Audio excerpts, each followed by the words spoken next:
जय हिंद, वंदे मातरम, राम राम सभी प्यारे विद्यार्थियों को।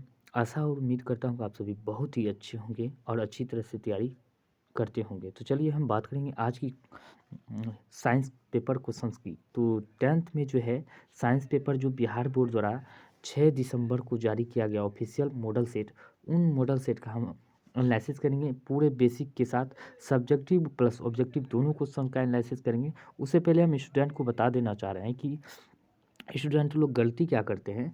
तो एक से ऑब्जेक्टिव अगर 100 में 50 सही करने हैं तो वो 50 के अंदर ही सही करके रह जाते हैं गलती सही सब। ऐसा नहीं करना, आपको 100 तक में 50 क्वेश्चन को एक्यूरेट सही करना है, ठीक है। वो अगर 80 आए तो 80 में क्या करना है, तो 80 क्वेश्चन में आपको 40 करने हैं। कुल 80 तक क्वेश्चन आपको देखने हैं, जितना 80 तक ऑब्जेक्टिव है। और एग्ज़ाम में वैसे क्वेश्चन को देखना है जो एक नज़र में जिसका आंसर याद आ जाए उसको टिक करते हुए निकलना, क्योंकि आपको समय आपके पास कम रहेंगे, उसके हिसाब से आपको चलना है। और 80 तक क्वेश्चन को अटैम्प्ट लेने हैं। अगर आपको 40 तक में कन्फर्म आपको वो 1 से लेकर 40 तक ही सही हो जाते हैं, उसी तक आपको कर लेने हैं सही। या तो आपको 1 से 40 80 तक में 40 सही करने हैं। एक आध गो ज़्यादा भी रंग देते हैं तो उसके लिए कोई दिक्कत नहीं है, लेकिन आंसर आपको नंबर जो है 40 का ही मिलेगा। इस तरह की गलती मन में डाउट रहता है और कोई भी सवाल हो इस तरह के बोर्ड एग्जाम से संबंधित, ज़रूर आपको कमेंट मतलब ज़रूर कमेंट करें वीडियो के नीचे, हम उसका जवाब देने के लिए पूरा प्रयास करेंगे। तो चलिए हम बात करते हैं इस क्वेश्चन का। अगर आप पीडीएफ डाउनलोड करना चाहते हैं तो वीडियो के नीचे जो है लिंक दिया गया है, वहाँ से आप डायरेक्ट ऑफिशियल साइट से भी डाउनलोड कर सकते हैं, या तो इस चैनल के नाम से टेलीग्राम लिंक है, वहाँ से जाकर भी डाउनलोड कर सकते हैं इस पेपर को। और मार्केट में उपलब्ध हो गया है। जितने में आप जीरोक्स कॉपी हार्ड कॉपी निकालेंगे उससे सस्ता में मार्केट में जो 80 से 100 रुपया में उपलब्ध हो जाते हैं, उसको पढ़िए और एनालिसिस कीजिए, क्योंकि बोर्ड एग्जाम के लिए काफ़ी महत्वपूर्ण साबित हो सकते हैं। आपका sent up exam, final sent up exam का क्वेश्चन और ये मॉडल सेट दोनों बहुत ही हेल्पफुल साबित हो सकता है। इससे पहले वाला वीडियो अगर नहीं देखें तो ज़रूर जाके देखें, क्योंकि प्लेलिस्ट में ऑलरेडी हिंदी जो है हिंदी का एनालिसिस किया हुआ है 10th का। और इसके साथ साथ बात करें सोशल साइंस एसएसटी का भी 10th के किया हुआ है। इसके साथ साथ 12वीं का भी हिस्ट्री पॉलिटिकल का जो है एनालिसिस हिंदी का किया हुआ है। धीरे धीरे करके सारे क्वेश्चनों का हम एनालिसिस कर रहे हैं, 12वीं का और 10th का दोनों का। जहाँ पे भी डाउट हो जरूर कमेंट करके पूछें। चलिए इससे पहले हम बिना समय को गंवाए, बिना देरी किए इस क्वेश्चन को स्टार्ट करते हैं। आज का हमारा पहला सवाल है। तो हमारा आज का पहला सवाल है, यहाँ पे देख रहे हैं इस तरह का क्वेश्चन दिया हुआ है। और बात कर लेते हैं आज का पहला सवाल की। तो हमारा पहला सवाल है, किसी प्रकाश स्रोत के सामने एक रुकावट रख देने पर क्या बनता है। अगर किसी प्रकाश के सामने एक रुकावट अगर रख देंगे तो क्या होगा, छाया ही बनेगा। तो इसका राइट आंसर ए हो जाएगा। आपको ये ए बी दोनों नहीं मारना है, क्योंकि छाया होगा तो ए सही करेक्ट आंसर हो जाएगा। बात करते हैं समतल दर्पण की फोकस दूरी होती है। समतल दर्पण की अगर फोकस दूरी की बात करें तो क्या होगा, अनंत। अगर आप देखोगे कि किसी नाई की दुकान में अगर जाते हो तो समतल दर्पण दोनों साइड रखा होता है। तो दोनों साइड रखा होता है, तो अगर उसको देखते हो तो प्रतिबिंब आपका देखो कि जैसे आप बाल बनाने जाते हैं तो देखते हैं पीछे देखोगे तो आपको अनेक प्रतिबिंब बना हुआ दिखाई देगा। यानी कि दो समतल दर्पण के बीच अगर प्रतिबिंब बनता है तो अनंत बनता है। तो उसी तरह समतल दर्पण की फोकस दूरी क्या होता है, अनंत होता है। राइट आंसर डी हो जाएगा। वही बात करते हैं नेक्स्ट की। 1 मीटर फोकस दूरी वाले उत्तल लेंस की क्षमता क्या होता है। अगर 1 मीटर फोकस दूरी उत्तल लेंस की क्षमता की बात करें तो क्या होना चाहिए, तो यहाँ पे दिया हुआ है। तो आपको याद होगा कि इसका जो है तो इसका राइट आंसर डी हो जाएगा। क्यों हो जाएगा डी, यानी कि डी नहीं है, इसका एक हो जाएगा। क्या होगा, एक होगा। क्यों होगा, चलिए हम इसका एनालिसिस करते हैं। इसका राइट आंसर ए होगा, एक डायोप्टर। क्योंकि पी बराबर क्या होता है, 1/f होता है। पी बराबर 1/f। तो इसका मान क्या रखेंगे, तो इसका मान हम रखेंगे प्लस में 1/1 रखेंगे, क्योंकि यहाँ पे 1 मीटर है तो इसके नीचे 1 रखेंगे, इसके नीचे कुछ नहीं तो 1 जरूर है। तो क्या होगा, ये दोनों दोनों क्या होगा,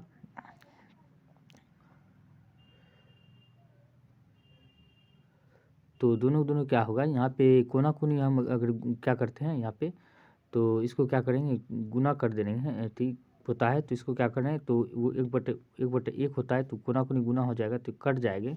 तो एफ बराबर क्या हो जाएंगे, एफ बराबर का मान हम बात करते हैं तो पी बराबर क्या हो जाएंगे, 1 हो जाएंगे। राइट आंसर इसका डी हो जाएगा। बात करते हैं नेक्स्ट की। अगर हम बात करें गीत में से किस लेंस की को अपसारी लेंस कहते हैं, तो किस लेंस को अपसारी लेंस कहते हैं, तो बात करते हैं इसको अवतल लेंस को अपसारी लेंस कहते हैं। यानी कि इसको क्या कहते हैं, डाइवर्जिंग लेंस, यानी कि अपसारी लेंस कहते हैं अवतल लेंस को। और अभिसारी लेंस क्या कहते हैं? अभिसारी लेंस उत्तल लेंस को अभिसारी, अपसारी अवतल लेंस को, ये याद रखना है। दोनों को उल्टा हो जाता है, थोड़ा सा ध्यान से रखना है, कन्फर्म, यानी कि इंग्लिश हिंदी दोनों वर्ड आपको देखने होंगे। उसके बाद बात करते हैं प्रकाश चाल विभिन्न माध्यमों में होता है। प्रकाश की चाल विभिन्न माध्यमों में क्या होता है? प्रकाश चाल विभिन्न माध्यमों में भिन्न भिन्न होता है। राइट आंसर ये हो जाएगा। अब बात होता है किसी लेंस द्वारा उत्पन्न आवर्धन का एसआई मात्रक क्या होता है? किसी लेंस द्वारा उत्पन्न आवर्धन का एसआई मात्रक की बात करें तो डी होगा, मात्रक विहीन होगा, इसका कोई मात्रक ही नहीं होता है, ध्यान रखने। वही बात करते हैं नेक्स्ट की, निम्नलिखित में से किसका अपवर्तनांक सबसे अधिक होता है? किसका अपवर्तनांक सबसे अधिक होता है? बात करते हैं हीरा का अपवर्तनांक सबसे अधिक होता है। कितना होता है? 2.4 होता है, 2.42 होता है हीरा का अपवर्तनांक, ये याद रखना है। वही बात करते हैं हीरा एक क्या है? अपरूप है, किसका है? कार्बन का, ये भी ध्यान रखने। वही बात करते हैं नेक्स्ट की, अगर हम बात करें तो एक अपसारी लेंस बनता है, तो एक अपसारी लेंस की बात करें तो बनता है कैसे? तो इसको बनाया जाता है कैसे? कभी आभासी तो कभी वास्तविक प्रतिबिंब बनता है अभिसारी लेंस के द्वारा। राइट आंसर सी हो जाएगा। बात करते हैं नेक्स्ट की, प्रकाश का नीला रंग होना किस परिघटना का परिणाम है? प्रकाश का नीला रंग होना किस परिघटना का परिणाम है? तो प्रकीर्णन के कारण जो प्रकाश का रंग नीला दिखाई देता है। वही बात करते हैं प्रकाश का प्राथमिक वर्ण क्या होता है? प्रकाश का प्राथमिक वर्ण की अगर हम बात करें तो क्या होगा? इनमें से सभी लाल, हरा, नीला तीनों हो जाएगा। राइट आंसर डी हो जाएगा। वही बात करते हैं नेक्स्ट की, अगर हम बात करें बृहत संख्या में प्रकाश सुग्राही कोशिकाएं कहाँ होती है? बृहत संख्या में प्रकाश सुग्राही कोशिका कहाँ होती है? तो इसका राइट आंसर क्या होता है? रेटिना पर होती है, ये याद रखना है। क्या? रेटिना के पर होती है, और वो भी कहाँ पे? पीत पे। कहाँ पे? पीत में, ये ध्यान रखना है। अब बात करते हैं दूरदृष्टि दोष के उपचार के लिए किस लेंस का प्रयोग किया जाता है? दूरदृष्टि के उपचार के लिए हम बात करते हैं किस लेंस का प्रयोग किया जाता है? तो हम बात करते हैं दूर में किस लेंस का किया जाता है? उत्तल लेंस का, नज़दीक में अवतल लेंस का। अबिंदुकता के लिए बेलनाकार यानी द्विफोक्सी, अबिंदुकता के लिए किसके? बेलनाकार द्विफोक्सीलेशन लेंस का प्रयोग किया जाता है, ये ध्यान रखने हैं। वही बात करते हैं मानव नेत्र के लिए दृष्टि पर अस्थायित्व होता है। मानव नेत्र के लिए दृष्टि पर अस्थायित्व की बात करें तो 1/16 सेकंड तक होता है, यह राइट आंसर सी हो जाएगा। बात करते हैं नेक्स्ट की, किन में से कौन सा मात्रक वाट के बराबर होता है? तो वाट के बराबर हम बात करते हैं कौन सा मात्रक होता है? तो इसका राइट आंसर क्या हो जाएगा? तो डी हो जाएगा राइट आंसर, यानी कि इसका जूल बटे सेकंड हो जाता है। जूल बटे सेकंड कहाँ पर है? जूल बटे सेकंड, यहाँ पे देख सकते हैं। इसका राइट आंसर डी नहीं, इसका हो जाएगा बी, यानी कि जूल बटे सेकंड हो जाएगा। क्या होता है इसका? पी बराबर डब्ल्यू बटे टी। तो इसको क्या करेंगे, अगर हम करते हैं तो इसको क्या करते हैं? जूल बटे क्या, इसको इसी को क्या लिखते हैं? जूल बटे सेकंड, ऐसे भी लिख सकते हैं, जूल बटे सेकंड हो जाएगा। वही बात करते हैं नेक्स्ट की, 1 किलोवाट घंटा बराबर होता है। 1 किलोवाट घंटा बराबर अगर हम बात करें तो कितना हो जाएगा?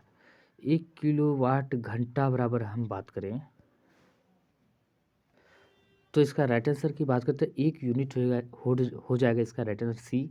यानी कि बात करते हैं व्यावसायिक मात्रक ऊर्जा का होता है। क्या होता है इसी व्यावसायिक मात्रक?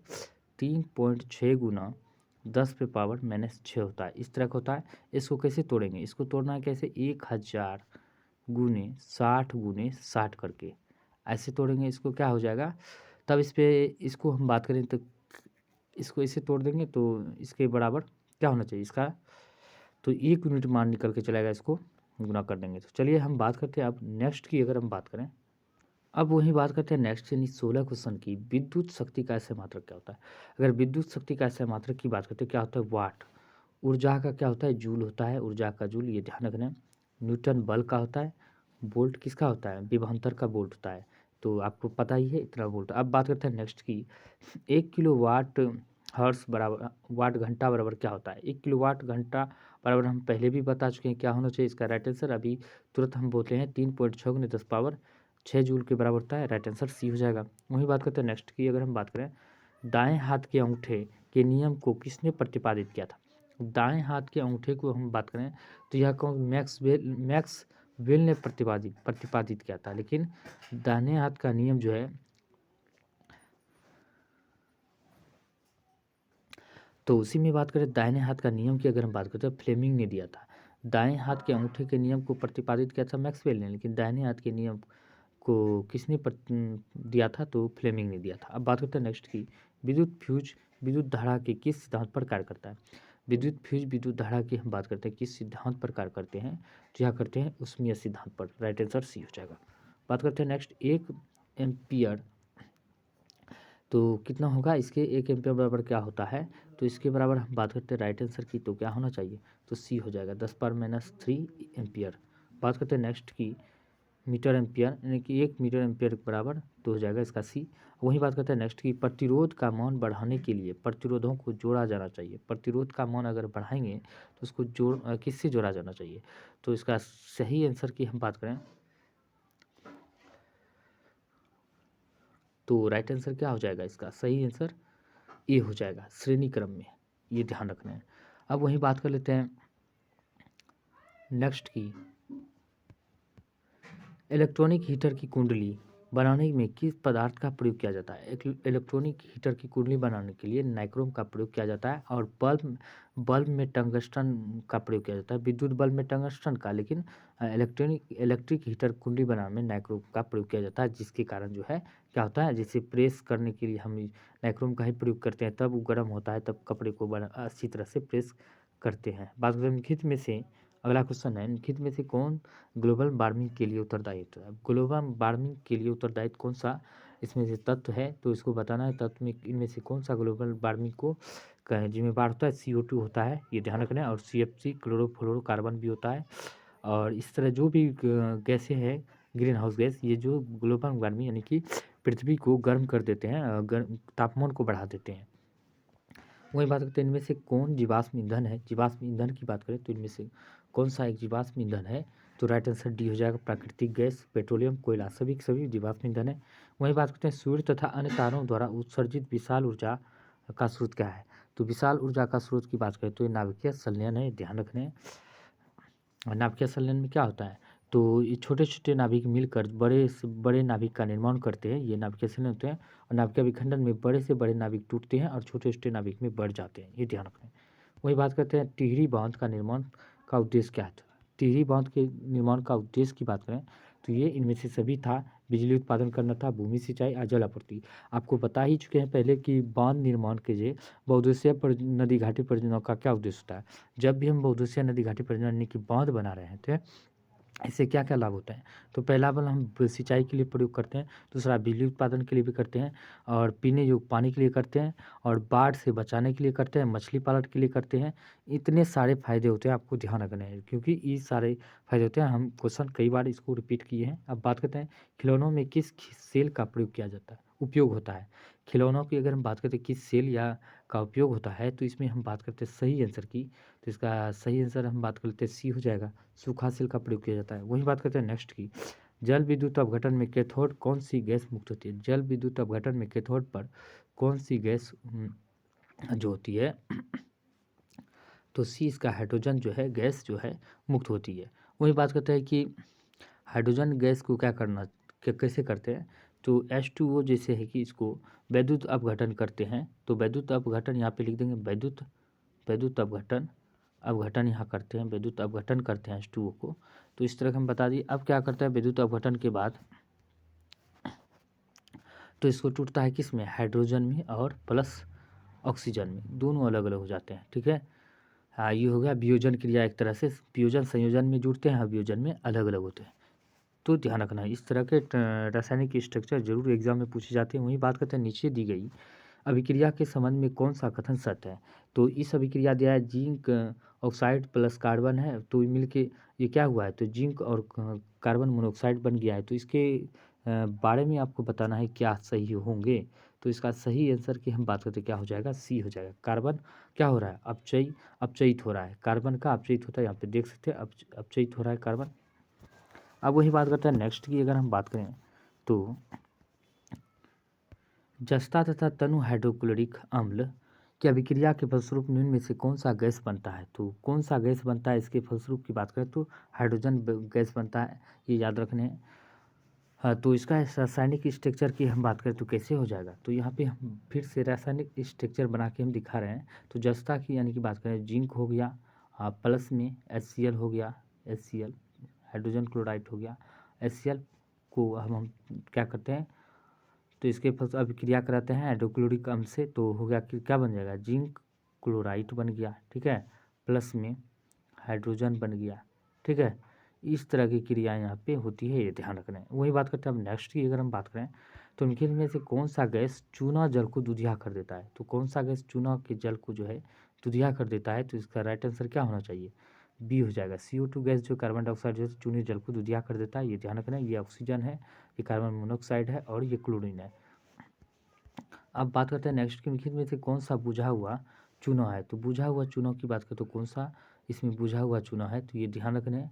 तो इसका राइट आंसर क्या होना चाहिए? 32 का सी हो जाएगा, यानी कि बुझा हुआ चूना है, ठीक है। ये है बिना बुझा हुआ चूना, ठीक। ये बिना बुझा हुआ चूना, ये बुझा हुआ चूना, राइट आंसर सी हो जाएगा। वही बात करते हैं नेक्स्ट की दंतमंजन प्रायः होता है।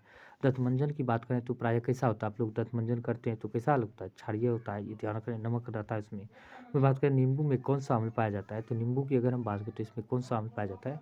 सिट्रिक अम्ल पाया जाता है, लैक्टिक अम्ल दूध में पाया जाता है, फॉर्मिक अम्ल चींटी में, लाल चींटी में पाया जाता है, एसिटिक अम्ल सिरके में पाया जाता है, ये ध्यान रखना है। वही बात करते हैं नेक्स्ट की मिल्क ऑफ मैग्नीशिया का पीएच मान क्या होता है? मिल्क ऑफ मैग्नीशिया का पीएच मान की बात करें, इसका पीएच मान क्या होता है? 10.5 होता है, यानी कि 10.5 होता है। अब बात करते हैं नेक्स्ट की जस्ता का अयस्क क्या है? तो जस्ता का अयस्क की बात करें तो क्या होना चाहिए? तो जिंक ब्लेड है, ये जस्ता का है, बॉक्साइट एल्युमिनियम का है, पारा का सिनेबार है, सोडियम क्लोराइड, ये पता ही है, नमक को सोडियम क्लोराइड यानी कि साधारण नमक NaCl होता है, NaCl सोडियम क्लोराइड, ये ध्यान रखना है नमक। बात करते हैं नेक्स्ट की धातु जो सिर्फ अम्लराज में घुलता है वह है। तो कौन सा धातु सिर्फ अम्लराज में घुलता है? तो बात कर लेते हैं सोना। सोना का रासायनिक क्रमांक क्या होता है? परमाणु क्रमांक 79 होता है, ये ध्यान रखना है। एल्युमिनियम एल्यूमीनियम कॉपर है और लोहा है, लोहा का 26 होता है, ये ध्यान रखना है। और एल्युमिनियम का कितना होता है? 13 होता है। कॉपर को आपको कमेंट करके बताना इसका क्या होता है। वही बात करते हैं नेक्स्ट की फिर इनमें से कौन सा आयनिक यौगिक नहीं है? तो आयनिक यौगिक की बात करते हैं इनमें से कौन सा नहीं है? तो CO2 यानी कार्बन डाइऑक्साइड नहीं है और बाकी सभी के सभी हैं। वही बात करते हैं हीलियम गैस है। तो हीलियम गैस के बारे में अगर बात करें तो हीलियम गैस कैसा है? एक कैसा गैस है? तो बात करते हैं अक्रिय गैस है। हीलियम को क्या रखा है? तो परमाणु, जैसे कि परमाणु की, तो हम बात करते हैं परमाणु आधुनिक आवर्त सारणी किस तरह के हैं? यहाँ पे इस तरह के आवर्त सारणी है। तो क्या होता है? पहले आवर्त में तो हाइड्रोजन है और दूसरे आवर्त में यहाँ पे क्या होता है? यहाँ पे हीलियम है। हीलियम यानी कि पहले आवर्त और 7वें यानी कि वर्ग की बात करें तो 18वें वर्ग में, और आवर्त पहले आवर्त में है। पहले आवर्त में हीलियम है या हीलियम हाइड्रोजन है, ध्यान रखना है। वही बात करते हैं नेक्स्ट की अगर हम बात करें सबसे कठोर प्राकृतिक पदार्थ है। सबसे कठोर प्राकृतिक पदार्थ की बात करें तो कौन सा है? तो हीरा है, सबसे कठोर है, ये ध्यान रखना है। 2.4 इसमें कार्बन की मात्रा होती है, इतना कठोर होता है, ये ध्यान रखना है। वही बात करते हैं बेंजीन का अनुसूत्र क्या है? तो बेंजीन का होता है C6H6, बेंजीन का अनुसूत्र होता है, ये ध्यान रखना है। इसका स्ट्रक्चर बेंजीन का कैसा होता है? तो बेंजीन का स्ट्रक्चर कुछ इस प्रकार होता है, ये ध्यान रखना है। ऐसे करके होता है, या तो इससे बना दें या तो इसे बना दें। आप कैसे? ऐसे भी बना सकते हैं, ऐसे भी बना सकते हैं, ऐसे करके। ये दोनों बेंजीन को का स्ट्रक्चर है, ये ध्यान रखना है। बात करते हैं नेक्स्ट की अगर हम बात करते हैं हाइड्रोजन के दो परमाणुओं के बीच कौन सा आबंध बनते हैं? तो हाइड्रोजन के परमाणु के बीच कौन सा आबंध बनते हैं? तो एकल आबंध बनते हैं, एक आबंध, ये ध्यान रखना है। बात करते हैं चूना जल रासायनिक नाम क्या है? चूना जल का रासायनिक नाम की बात करें तो क्या हो जाएगा? इसका रासायनिक नाम कैल्शियम हाइड्रोक्साइड हो जाएगा। अब बात करते हैं चीनी का। चीनी का रासायनिक सूत्र क्या है? चीनी की रासायनिक सूत्र की बात करें तो क्या हो जाएगा? ये चीनी का सूत्र क्या होना चाहिए? C12H22O11। ग्लूकोज का C6H12O6 ग्लूकोज का था, ये ध्यान रखना है। बात करते हैं नेक्स्ट की हम बात करें निम्नलिखित में से कौन सा कार्बनिक यौगिक सबसे अधिक क्रियाशील है? सबसे अधिक क्रियाशील की बात करें कौन सा रासायनिक यौगिक है? तो बात करते हैं D, C2H2 है, ये ध्यान रखना है। तो इसका नाम क्या आता है? एथीन नाम है। क्या होता है? एथीन नाम इसको कहते हैं, एथीन को, C2H2 को, ये ध्यान रखना है। अब बात करते हैं नेक्स्ट की हम बात करें एथिल का अगर परमाणु इसका की बात करें, सॉरी इससे ज़्यादा अब नहीं, चलिए बात करते हैं नेक्स्ट की। मेंडलीव ने अपनी आवर्त सारणी तैयार करने के लिए कौन सा मापदंड बनाया था? मेंडलीव की अगर बात करें तो अपनी आवर्त सारणी तैयार करने के लिए कौन सा मापदंड बनाया था? तो बात कर लेते हैं कौन सा मापदंड बनाया था। तो बी यानी कि परमाणु द्रव्यमान मेंडलीव का है। मेंडलीव ने जो परमाणु आवर्त सारणी बनाया था वो परमाणु द्रव्यमान के अनुसार था, लेकिन मोसले ने जब बनाया था परमाणु यानी कि आवर्त सारणी, तो आधुनिक आवर्त सारणी, तो वो परमाणु क्रमांक के अनुसार था, किसी क्रमांक के अनुसार। ये ध्यान रखना है। ये सक्सेसफुल रहा था, ये सक्सेसफुल नहीं हो पाया था, ये ध्यान रखना है। इससे पहले डोब्रेनर ने भी बनाया था इस डोब्रेनर और न्यूलैंडस ने भी बनाया था। डोब्रेनर ने क्या दिया था? डोब्रेनर ने जब बनाया था उसमें त्रिक नियम पर आधारित था। रेनर ने जो बनाया था त्रिक नियम पर आधारित था। डोबेरेनर का आवर्त सारणी, न्यूलैंडस का जो आवर्त सारणी था न्यूलैंडस का, तो इसका अष्टक नियम पर आधारित था। लेकिन जब परमाणु द्रव्यमान आधार से बनाया कौन? मेंडलीव ने, तो ये परमाणु द्रव्यमान के आधार पर था। जब मेंडलीव ने आवर्त सारणी बनाया था आधुनिक आवर्त सारणी मोसले ने, तो मोसले का आधुनिक आवर्त सारणी किस पर आधारित था? परमाणु क्रमांक का। मोसले का परमाणु क्रमांक, मेंडलीव का परमाणु द्रव्यमान, न्यूलैंडस का अष्टक नियम दिया था और त्रिक नियम डोबेरेनर ने दिया था, याद रखना है। अब बात करते हैं नेक्स्ट की, क्योंकि कौन क्षार धातु नहीं है। क्षार धातु की अगर हम बात करें तो कौन सा एक क्षार धातु नहीं है, तो इसका राइट आंसर क्या बात करते हैं? मैग्नीशियम जो है क्षार धातु नहीं है। मैग्नीशियम का परमाणु संख्या कितना? 12 होता है। सोडियम का 11 होता है। और लिथियम का कितना होता है? आपको कमेंट करके बताना है लिथियम का परमाणु क्रमांक क्या होता है। अब बात करते हैं नेक्स्ट में से कौन हेलोजन समूह का सदस्य है। हेलोजन समूह का सदस्य की बात करें तो कौन हो जाएगा? तो हेलोजन समूह की बात करते तो ब्रोमीन जो है हेलोजन समूह के सदस्य होते हैं, ये ध्यान रखना है। सदस्य है। तो हेलोजन समूह के सदस्य की बात करें तो कौन कौन से हेलोजन समूह में आते हैं, तो हम सबको बात कर लेते हैं। फ्लोरीन, ब्रोमीन, आयोडीन और एटमोक्सिन। इस तरह ये सारे के सारे हेलोजन समूह के सदस्य हैं, ये ध्यान रखने हैं। वही बात करते हैं नेक्स्ट, जिंक की परमाणु क्रमांक क्या है। तो परमाणु क्रमांक अभी अभी पूछ रहे थे, जिंक का ही हम पूछे थे बाद में, तो इसका राइट आंसर निकल के चला है। जिंक का 30 परमाणु क्रमांक होता है, ये ध्यान रखने हैं। वही बात करते हैं नेक्स्ट की, हित में से कौन विद्युत का ऋणात्मक होते हैं। विद्युत ऋणात्मक होते हैं, तो इसका राइट आंसर क्या होना चाहिए? इसका सही आंसर की हम बात करें तो क्या हो जाएगा? ये अधातु जो है विद्युत ऋणात्मक होते हैं और जो क्या करते हैं ऋणात्मक, क्या करते हैं विद्युत, क्या करते हैं इलेक्ट्रॉन को क्या करते हैं? ग्रहण करते हैं। और धातु क्या करते हैं? दान करते हैं। और धातु क्या करते हैं? ये जो है क्या करते हैं? ग्रहण करते हैं। और धातु क्या करते हैं? दान करते हैं। अब बात करते हैं नेक्स्ट की, राजस्थान के किस ग्राम में चिपको आंदोलन के क्रम में महिलाओं ने जाने दी थी। यानी कि राजस्थान के किस ग्राम में चिपको आंदोलन के क्रम में महिलाओं ने जाने दी थी, मतलब जान गंवा दी थी, किस क्रम में? तो इसका सही आंसर क्या हो जाएगा? खिजरी में जान गंवा दी थी। वही बात करते हैं निम्नलिखित में से किसके कारण पर्यावरण में संतुलन बिगड़ जाता है। तो किसके कारण पर्यावरण में संतुलन बिगड़ जाता है? तो आप सभी को पता है, बढ़ती मानव जनसंख्या के कारण पर्यावरण संतुलन जो है बिगड़ रहा है, ये ध्यान रखना है। वही बात करते हैं नेक्स्ट की, अगर हम बात करें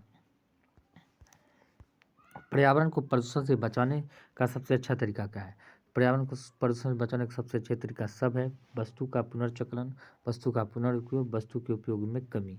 ये सभी के सभी क्या हो जाएंगे? सभी हो जाएंगे। बात करते हैं नेक्स्ट की, सौर सेल में किसका उपयोग होता है। सौर सेल में हम बात करते हैं उपयोग किसका होता है, तो इसका सही आंसर की हम बात करें तो सिलिकॉन का प्रयोग होता है, ये ध्यान रखना है। अब बात करते हैं निम्नलिखित में से कौन मुख्यतः बायोगैस है। अब बायोगैस की बात करते हैं, मीथेन जो है एक बायोगैस है, ध्यान रखना है। तो इसी को क्या कहते हैं? गोबर gas, marsh gas, coal gas के नाम से भी जानते हैं, किसको? मीथेन को, ध्यान रखना है। वही बात करते हैं नेक्स्ट, मनुष्य के दांत की सबसे ऊपरी परत क्या होता है। मनुष्य की दांत की सबसे ऊपरी परत की अगर हम बात करें तो क्या हो जाएगा? सी, एनामल। मनुष्य की दांत की सबसे ऊपरी परत एनामल होता है, जो सबसे मजबूत होता है। सबसे मजबूत हड्डी जेबड़े का ही हड्डी कहलाता है सबसे मजबूत, ये भी ध्यान रखना है। मानव शरीर की सबसे बड़ी हड्डी क्या है? जांघ में पाया जाता है। और सबसे छोटी हड्डी की बात करें तो किस में पाया जाता है? कान में, ये ध्यान रखना है। वही बात होता है नेक्स्ट की, जठर ग्रंथि पाई जाती है। जठर ग्रंथि की अगर हम बात करें तो कहाँ पाई जाती है? तो राइट आंसर सी, अमाशय में जठर ग्रंथि पाई जाती है। शरीर की सबसे बड़ी ग्रंथि यकृत है और दूसरी सबसे बड़ी ग्रंथि अग्न्याशय है, ये ध्यान रखना है। शरीर का सबसे बड़ा अंग की बात करें त्वचा है, ग्रंथि की बात सबसे बड़ा शरीर का सबसे बड़ा अंग त्वचा है, लेकिन शरीर की सबसे बड़ी ग्रंथि यकृत और दूसरी सबसे बड़ी ग्रंथि क्या होता है, अग्न्याशय। ये ध्यान रखना है। इसी से इंसुलिन स्रावित होता है। इंसुलिन अग्न्याशय के बीटा कोशिका से निकलते हैं, ये ध्यान रखना है। अब बात करते हैं नेक्स्ट की, हित में से कौन वसा के पाचन में सहायक होते हैं। तो वसा के पाचन की हम बात करें तो कौन सहायक होते हैं, तो राइट आंसर लैपेज जो है वसा के पाचन में सहायक होते हैं। टाइलिन लार में निकलता है। टाइलिन लैक्टोज दूध दही में पाया जाता है, ये देखना। माल्टोज जो है ग्लूकोज का एक रूप है, ये ध्यान रखने। वही बात करते हैं पीत रस का रंग होता है। तो पीत रस का रंग की बात करें तो कैसा होता है, तो इसका राइट आंसर की बात करें पीत रस का रंग की बात करते तो ये हो जाएगा, नहीं पीला होता है, ये ध्यान रखना है। वही बात करते हैं पौधे में शोषण होता है। पौधे में शोषण की बात करते कब होता है, पत्तियों में होता है, वो भी दिन के समय में होता है, रात में नहीं होता है, ये ध्यान रख रहे हैं। अब बात करते हैं यानी कि यानी सॉरी दिन में तो प्रकाश संश्लेषण की क्रिया होता है, ध्यान है।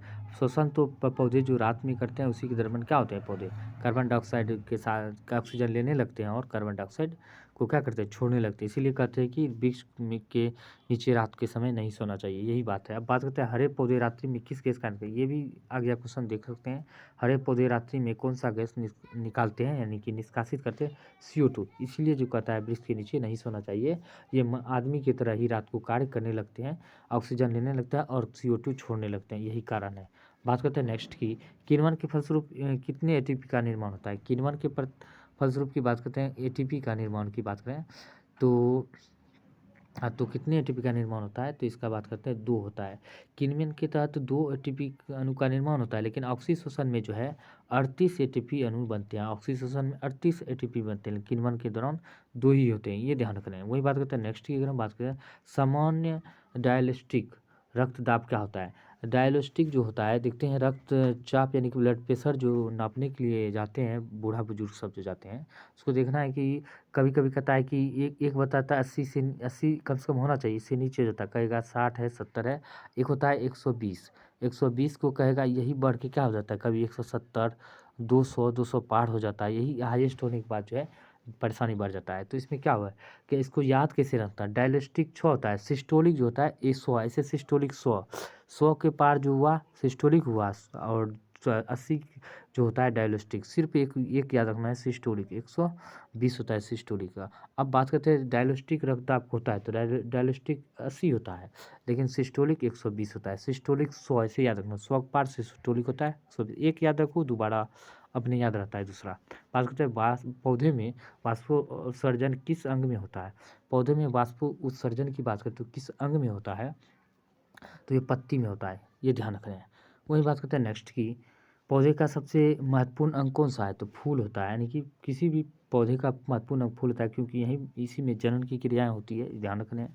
और अस्थि क्या है, तो अस्थि की बात करें तो ये अस्थि क्या होता है, तो अस्थि की बात करें तो इसका राइट आंसर क्या होना चाहिए, तो इसका सी हो जाएगा, उत्तक है। अस्थि एक प्रकार का उत्तक है, ये ध्यान रखना है। वही बात करते हैं नेक्स्ट की, पादप में अपशिष्ट संचित रहते हैं। पादप में अपशिष्ट की बात करें तो ये पत्तियों में, छाल में, कोशिकीय रिक्तियों में, यानी कि सभी में क्या होते हैं, संचित रहते हैं। वही बात करें 67 की बात करें तो वृक्क के संरचनात्मक एवं क्रियात्मक इकाई को क्या कहते हैं, इस सबको क्रियात्मक इकाई को क्या कहते हैं, तो इसको कहा सबको पता है, नेफ्रॉन कहते हैं, ये ध्यान रख रहे हैं। वही बात करते हैं नेक्स्ट की बात करें, पौधे के उत्सर्जित पदार्थ है। पौधे के उत्सर्जित पदार्थ की बात करें तो रेजिन, टेनिन, गेंद सभी के सभी हो जाएंगे।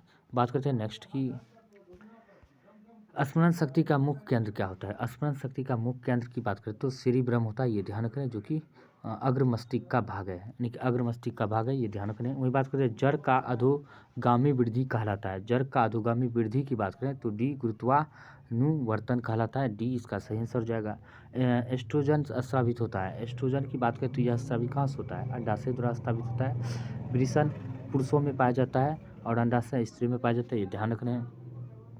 अब वही बात करते हैं लेंगर हैंस की दीपिका के द्वारा क्या होता है, इसी के लेंगर हैंस दीपिका के बीटा कोशिका से इंसुलिन स्रावित होता है। थायराइड ग्रंथि क्या होता है, आयोडीन की कमी से थायराइड ग्रंथि में क्या घेंगार होता है, इसी में ये ध्यान रखना है। वही बात करते हैं नेक्स्ट की, स्वपरागन इनमें से किन पौधों में होता है। स्वपरागन की बात करते हैं किस पौधे में होता है, तो इसका राइट आंसर की बात करें तो स्वपरागन की तो क्या होना चाहिए, इसका सही आंसर की बात करते हैं बी हो जाएगा, उभयलिंगी होते हैं। स्वपरागन क्या होता है, उभयलिंगी होते हैं।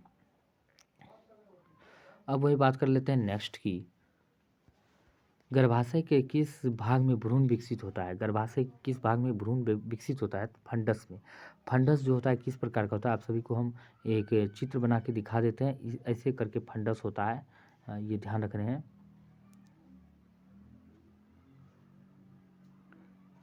कुछ इस प्रकार का फंडस होते हैं जहाँ पे जो है भ्रूण विकसित होते हैं। अब बात करते हैं नेक्स्ट की, हम बात करें कि निम्नलिखित में से कौन सा भाग केवल पुरुष जनन अंग में पाया जाता है? पुरुष जनन अंग की बात करते हैं, इनमें से कौन सा भाग पाया जाता है कि शुक्रवाहिका जो है केवल पुरुष जनन भाग में पाया जाता है? ये ध्यान रखने हैं। और बाकी जो है फिलोपियन नलिका, लेबिया माइनोरा और परिपक्व फूटक, ये सारे के सारे स्त्रियों के जनन अंग हैं, ये ध्यान रखने हैं। वही बात करते हैं आनुवंशिकता का पिता किसे कहा जाता है?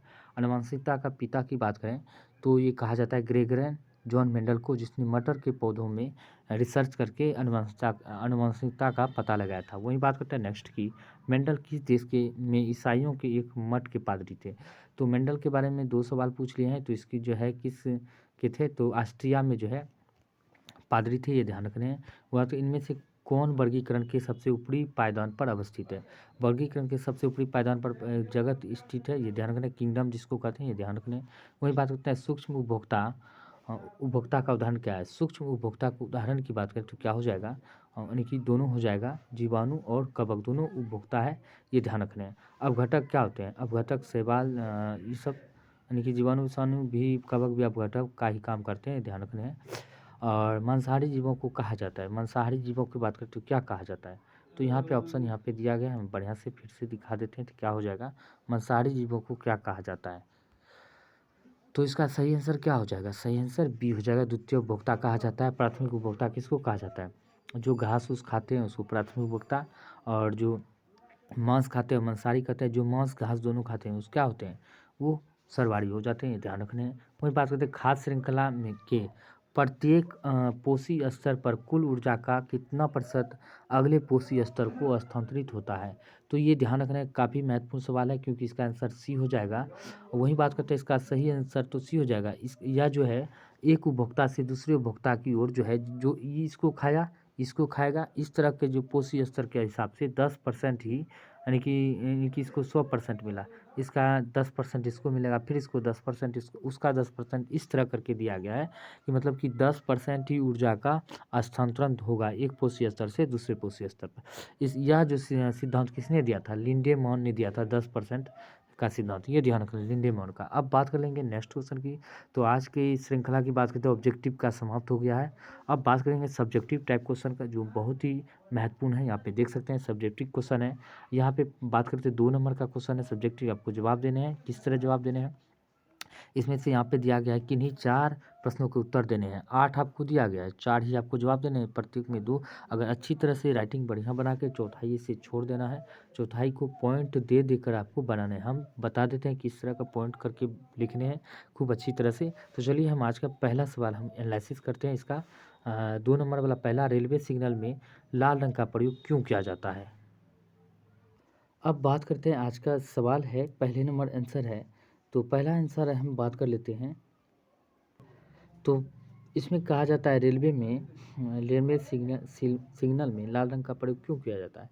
तो रेलवे सिग्नल में लाल रंग का प्रयोग किया जाता है क्योंकि लाल रंग का तरंगदैर्घ्य दृश्य प्रकाश में अधिकतम होता है, जिससे क्या होता है, यहाँ पे जिससे होगा, जिससे प्रकाश का प्रकीर्णन कुहाड़े यानी कुहासे कुहासे हो जाएगा, कुहासे और धुएं से सबसे कम होता है और यह दूर से दिखाई पड़ता है, इसलिए रेलवे सिग्नल में लाल रंग का प्रयोग किया जाता है। ये उम्मीद करता हूँ कि ये आपको पता चल गया होगा। हम ठीक से बता दें, यहाँ पे क्या होना चाहिए, यहाँ पे कुहासे होना चाहिए, आकार लगेगा यहाँ पे, कुहासे हो जाएगा, ठीक है। धुएं से सबसे कम दिखता है, ये ध्यान रखें। अब बात करते हैं हीरो में पूर्ण आंतरिक परावर्तन होने का क्या कारण है? हीरे में पूर्ण आंतरिक परावर्तन होने का क्या कारण है? तो बात करते हैं हीरे में पूर्ण आंतरिक परावर्तन होता है क्योंकि हीरे का आवर्तनांक बहुत अधिक यानी कि लगभग 2.42 होता है, ये तो हम बता ही चुके हैं, होता है। इसलिए कुल आंतरिक परावर्तन के लिए महत्वपूर्ण कोण केवल 25 डिग्री होता है।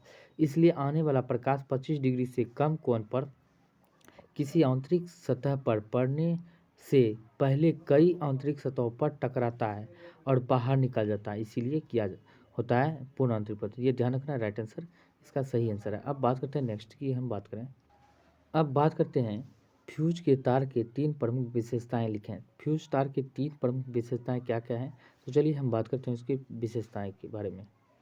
फ्यूज के तार के 3 प्रमुख विशेषताएं क्या क्या है, तो ऐसे करके आपको पॉइंट कर देना है, चौथाई इस तरह छोड़ देना है, ये ध्यान रखना है। उसमें क्या करना है, ये पॉइंट डाल देना है ऐसे करके अंडरलाइन करके, तब लिखना है फ्यूज तार लिख के, तब लिखना एक मिश्रित सामग्री से बना करंट ले जाने, ऐसे करके लिख देना है, ले जाने वाले तार जो माध्यम तापमान पर पिघल जाता है उसे फ्यूज तार कहा जाता है। यह सीसा, टीन, जिंक के मिश्र धातु से बना होता है। बस इतना ही लिख देना है। अब बात करते हैं नेक्स्ट की, अगर हम बात करें इसका उपयोग की, तो उपयोग यहाँ पे देख लेते हैं फ्यूज तार की विशेषता। अब तो हो गया, तो विशेषता के बारे में बता रहे हैं। तो मनुष्य के लिए किसी भी सुरक्षा खतरे को रोकने में सहायक होते हैं, विद्युत उपकरणों को अत्यधिक करंट से बचाता है, शॉर्ट सर्किट को रोकना, ये तीन इसका विशेषता है, ये ध्यान रख रहे हैं। अब बात करते हैं नेक्स्ट की। अब हम बात कर लेते हैं विद्युत धारा के चुंबकीय प्रभाव से संबंधित दक्षिण हस्त अंगूठा के नियम को लिखें। दक्षिण हस्त अंगूठे के नियम के बारे में बात कर लेते हैं। अब बात कर लेते हैं क्वेश्चन नंबर 4 की। फ्लेमिंग के दाहिने हाथ के नियम के अनुसार यदि हम अपने दाहिने हाथ के अंगूठे, तर्जनी और मध्यमा को जिस तरह का पिक्चर दिया हुआ उस तरह आपको लिखने हैं। यहाँ पे पहले लिख देते हैं, तब इसको आपको पिक्चर में दिखा देंगे। अब पहले यहाँ देख लीजिए, यहाँ पे पिक्चर देख लीजिए इस तरह का। यह है कौन सा है, यहाँ पे देख सकते हैं, यहाँ पे प्रेरित धारा है, ये दाहिने हाथ का नियम है, और ये दाहिने हाथ का नियम है, देख सकते हैं, ये बाएं हाथ का नियम है। तो ये देख सकते हैं यहाँ पे किस तरह है, ये आपको पिक्चर बना लेना है। तो सबसे पहले क्या हो, जिस तरह पिक्चर है उस तरह आपको लिख डालने हैं। तो यहाँ पे देखते हैं एक जगह कर देता है, आप स्क्रीनशॉट भी ले सकते हैं, हम छोटा कर दिए हैं। अब बात करते हैं, इसको पूरा हम जूम करके दिखा देते हैं बढ़िया से। तो अब बात करते हैं क्या लिखना है, जिस तरह पिक्चर है उस तरह बना के लिखना है। फ्लेमिंग के दाहिने हाथ के नियम, पहले पिक्चर बना देने हैं। नियम के अनुसार यदि हम अपने दाहिने हाथ के अंगूठे, अंगूठा हो गया जिस तरह क्या हुआ है, तर्जनी और मध्यमा को इस प्रकार फैलाएं कि, अब फैलाएं कि ऐसे फैलाएं, ए लगा देना, फैलाएं कि तीनों एक दूसरे के लंबवत हो। तो यदि अंगूठा चुंबकीय क्षेत्र के सापेक्ष चालक की गति की दिशा की ओर हो और तर्जनी चुंबकीय क्षेत्र की दिशा की ओर हो तो मध्यमा प्रेरित धारा की दिशा की ओर इंगित करेगा। तो यहाँ पे देख सकते हैं जिस प्रकार यहाँ पे लिखा गया उसी प्रकार है। ये फ्लेमिंग के दाहिने हाथ का नियम है, यहाँ पे देख सकते हैं, ये है फ्लेमिंग के दाहिने हाथ का नियम, देख सकते हैं। अंगूठा जो चालक की गति की ओर दर्शा रहा है, ये राइट हैंड है, फ्लेमिंग के राइट हैंड, लेफ्ट हैंड के नियम है। चुंबकीय ये जो है, ये चुंबकीय क्षेत्र को दर्शा रहा है, मध्यम उंगली, और ये जो है बीच वाली उंगली जो है, यानी कि ये जो है तो प्रेरित धारा को दिशा रहा है। जिस प्रकार लिखना है पिक्चर बना उस तरह इसमें लिख देना है। और ये है फ्लेमिंग के बाएं यानी कि बाएं हाथ का नियम, यहाँ पे देख सकते हैं। अंगूठा जो है बल को प्रेरित करता है, बाएं हाथ के नियम को अगर भी लिखना है तो उसी तरह लिखना है। अंगूठा क्या है, बाएं हाथ को प्रेरित करता है, और ये जो है सेकंड नंबर वाली उंगली ये चुंबकीय क्षेत्र को प्रेरित करता है, और ये जो करता है ये वाली उंगली विद्युत धारा को प्रेरित करता है। लेकिन अंतर क्या है, तो दोनों में अंतर देख सकते हैं, दोनों में सेम अंतर है। ये भी धारा को प्रेरित करता है ये उंगली, ये भी धारा को प्रेरित करता है। बीच ये वाला उंगली, सेकंड उंगली जो ये चुंबकीय दिशा को, चुंबकीय क्षेत्र को दर्शाता है, दोनों सेम सेम है। लेकिन ये अंगूठा बाएं हाथ का अंगूठा, ये दाएं हाथ का अंगूठा, दोनों अलग अलग है। दाहिने हाथ का अंगूठा चालक की गति को दर्शाता है, लेकिन बाएं हाथ का अंगूठा बल को प्रेरित करता है। बाएं हाथ बल, ब से बाएं हाथ, बायां ब से बल, ऐसे याद करना है। बात करते हैं नेक्स्ट की। अब क्वेश्चन है कि पशु गोबर और जीव अपशिष्ट से बायोगैस प्राप्त करने के क्या लाभ है। तो क्या लाभ होते हैं, 5 का देख लेते हैं लाभ क्या प्राप्त होते हैं। तो अब बात कर लेते हैं हम अपशिष्ट पर, पशु गोबर के अपशिष्ट प्रबंधन से हमें क्या क्या लाभ होते हैं। अपशिष्ट प्रबंधन प्रक्रिया सरल होती है, ये ध्यान रखना है। पशुओं के गोबर और जैव अपशिष्ट जैसे अपशिष्टों से उपयोगी ऊर्जा प्राप्त होती है, ये ध्यान रखना है। अपशिष्ट और पशुओं के गोबर का उपयोग उपयोगी ऊर्जा उत्पादन करने से स्वच्छता, अपशिष्टों के शरण से और बदबू, कीड़े से, इस तरह करके दिया ना है, कीड़े बैक्टीरिया जैसी समस्या हल हो जाती है। इन सारे का समस्या जो हल हो जाती है, ये लिख देना है इसमें। इतना देख सकते हैं यहाँ पे दिया हुआ है, इसका लिख देना। कैसे लिखना है, तो लिखना तो पहले नंबर क्या करना है, पहले लिखना पशु गोबर और अपशिष्ट से निम्न प्रकार के लाभ होते हैं, तब पॉइंट करके इसको एक एक करके लिख देने हैं। 3 पॉइंट लिख देना है, बहुत ज़्यादा हो 2 भी लिख सकते हैं तो कोई दिक्कत नहीं। क्या अपशिष्ट प्रबंधन प्रक्रिया सरल होती है, ऐसे भी लिख सकते हैं। दूसरा लिखना है पशुओं के गोबर और जैव अपशिष्ट जैसे जैसे अपशिष्टों से उपयोगी ऊर्जा प्राप्त होती है। अपशिष्ट और पशुओं के गोबर का उपयोगी ऊर्जा उत्पादन में करने में करने में या करने से स्वच्छता अपशिष्ट सड़ने बदबू आने की ये सारे लिखने हैं। अब बात करते हैं घरेलू विद्युत परिपथ में श्रेणी संयोजन का उपयोग क्यों नहीं किया जाता है। तो श्रेणी संयोजन का उपयोग क्यों नहीं किया जाता है, तो राइट आंसर इसकी हम बात करें 6 नंबर का। तो हम बात करते हैं 6 का, अगर हम बात करें तो क्या होगा, घरेलू विद्युत परिपथ ऐसे करके हेडिंग डाल देने हैं। प्रारंभ चंद यानी कि चौथाई छोड़ के हेडिंग डाल के लिखना है। तो परिपथों में श्रेणी संयोजन का उपयोग नहीं किया जाता है क्योंकि क्योंकि क्या लिखना, क्योंकि यदि एक विद्युत उपकरण दोष के कारण खराब हो जाता है तो अन्य सभी विद्युत उपकरण भी खराब हो जाता है। ठीक है, एक पॉइंट में लिख दिए। दूसरा क्या लिखें, सभी उपकरणों के समान वोल्टेज नहीं होते हैं, ये दूसरा पॉइंट लिख दिए, ये दूसरा हो गया, ये पहला पॉइंट हो गया। उस तरह क्या लिखना है, तो अब तीसरा लिखना है क्या, ये तीसरा पॉइंट हो गया। यहाँ पे लिखना है श्रेणी क्रम संयोजन में प्रतिरोध बढ़ाने के साथ साथ तुल्य धारा कम होती जाती है, जिससे बल्ब की रोशनी कम हो जाती है, ये भी लिख देना। उसके बाद चौथा लिख देना, क्या चौथा यहाँ पे पॉइंट है, यह देख सकते हैं। चौथा पॉइंट बात करें, ज़्यादा उपकरण लगाने से धारा कम होती जाती है और कुल प्रतिरोध बढ़ जाता है। बस यही 4 पॉइंट आपको लिख देना है। कम से कम 2 भी 3 भी लिखना जरूरी होता है, क्योंकि 2 नंबर का 2 कम से कम लिखना जरूरी होता है, 2 से 3। तो हम 4 बता दिए। अब बात करते हैं नेक्स्ट की, यहाँ पे 7 नंबर का देख सकते पवन ऊर्जा का प्रयोग, तो इसका क्वेश्चन जान लेते हैं। अब क्वेश्चन है 7 नंबर की बात करें तो पवन ऊर्जा प्राप्त करने के क्या फायदे हैं। तो पवन ऊर्जा प्राप्त करने के क्या फायदे हैं। दूसरा 8वां नंबर की बात करें, ज्वारीय ऊर्जा कैसे उत्पन्न होता है। ये दोनों हम बात करते हैं। चलिए अब हम बात कर लेते हैं पवन ऊर्जा प्राप्त करने के फायदे, यानी कि पवन ऊर्जा प्राप्त करके निम्न फायदे होते हैं, निम्नलिखित फायदे ऐसे लिख देना है।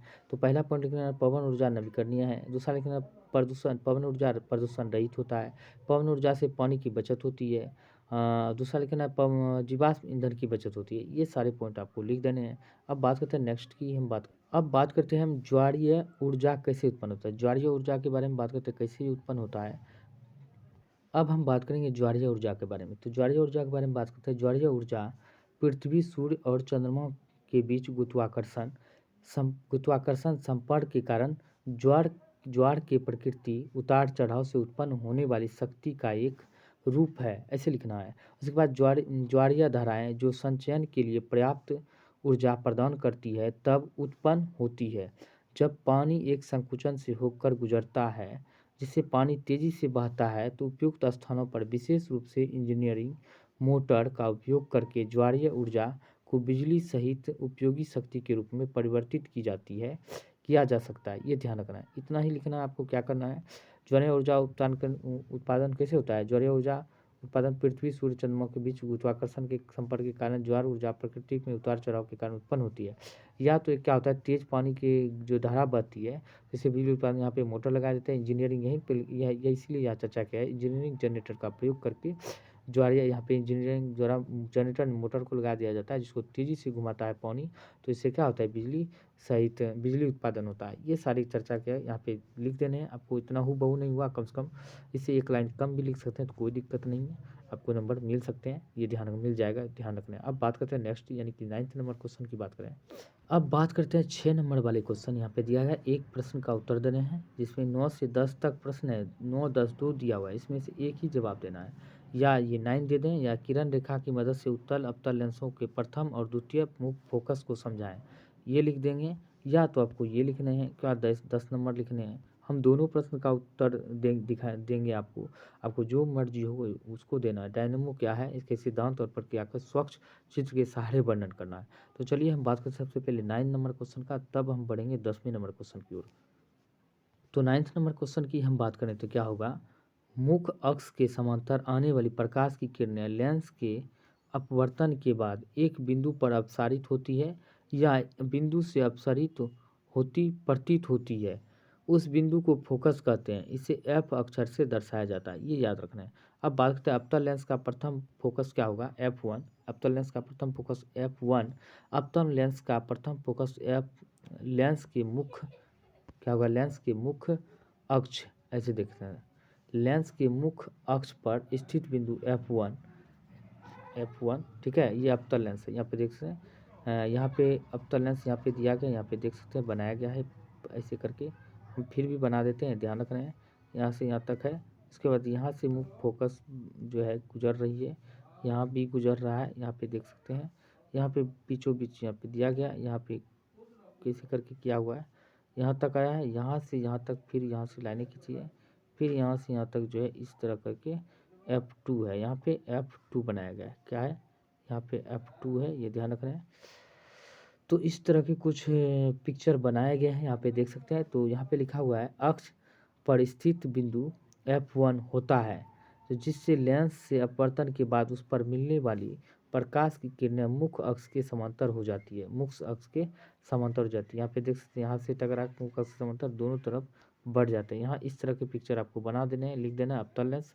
यहाँ पे उत्तल लेंस है, उत्तल लेंस भी देख सकते हैं। यहाँ पे क्या होता है, मुख्य अक्ष पे यहाँ पे घूम जाती है, इस तरह के उत्तल लेंस का भी बनाया हुआ है पिक्चर।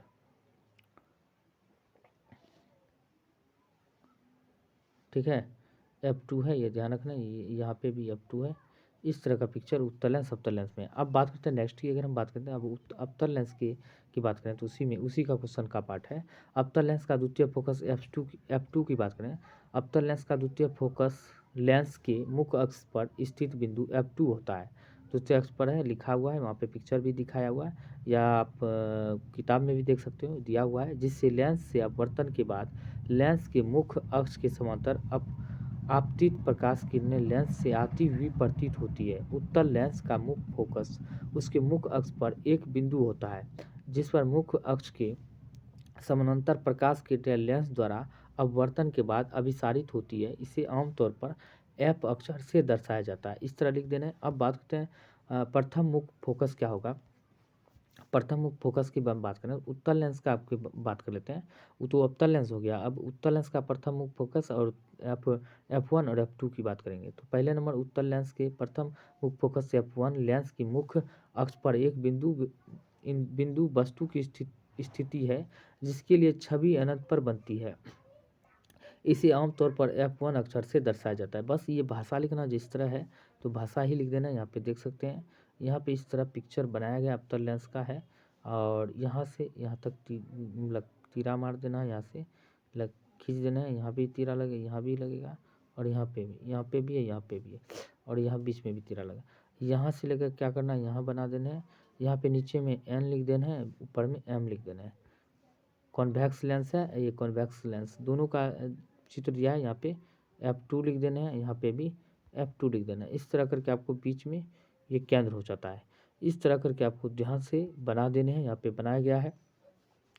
तो यहाँ पे उत्तल लेंस एक इधर से यहाँ पे भी बनाया गया है, यहाँ पे देख सकते हैं, इधर भी है वही सेम। उसी पिक्चर को क्या क्या है, उल्टा कर दिया गया, ये ध्यान रखना है, उल्टा कर देने हैं। ठीक है,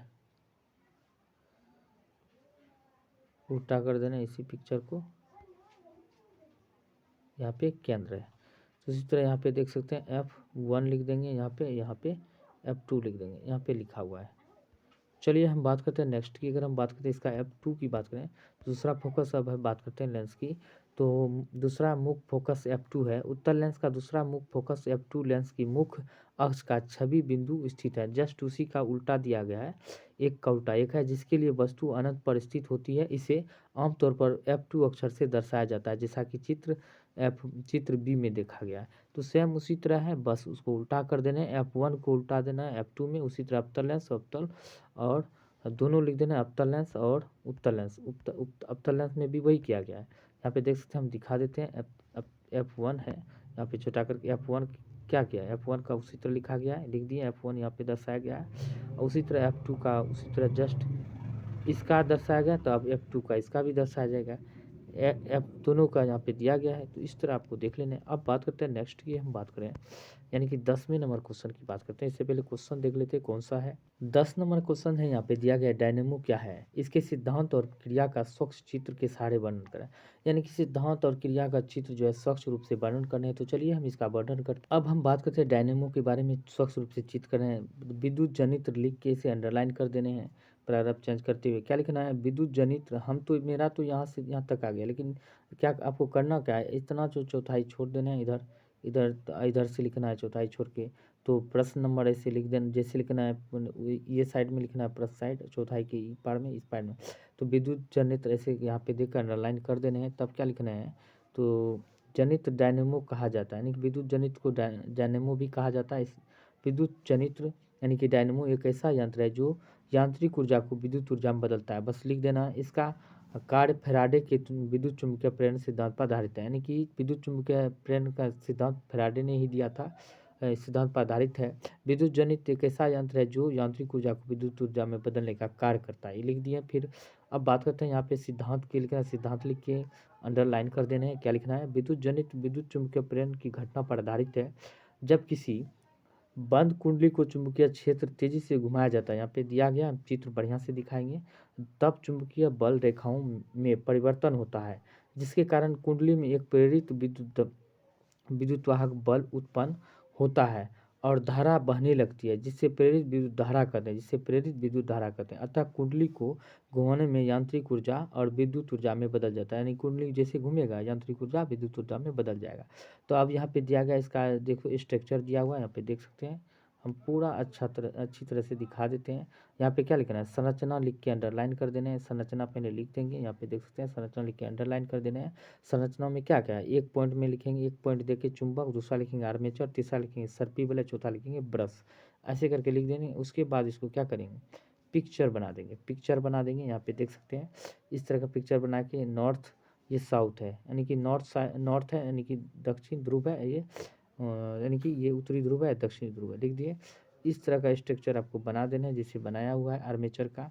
यहाँ पे धुरी दिया गया है, गैल्वेनोमीटर यहाँ पे लगा दिए हैं। यहाँ पे लिख देना है नीचे में ये भी लिख देना है, चित्र विद्युत जनित्र का ऐसे करके लिख देना है। जैसे ब्रश है, यहाँ पे ब्रश लिख देंगे, वलय है वलय लिख देंगे, जो है B1 B2 है लिख देंगे। आराम से इस तरह पिक्चर बना देंगे। आपको 10 यानी कि 5-6 नंबर का है, तो आराम से आपको नंबर मिल जाएगा। अब कार्य विधि लिखना है, इसका कार्य विधि भी लिखना है, कार्य कैसे कार्य करता है।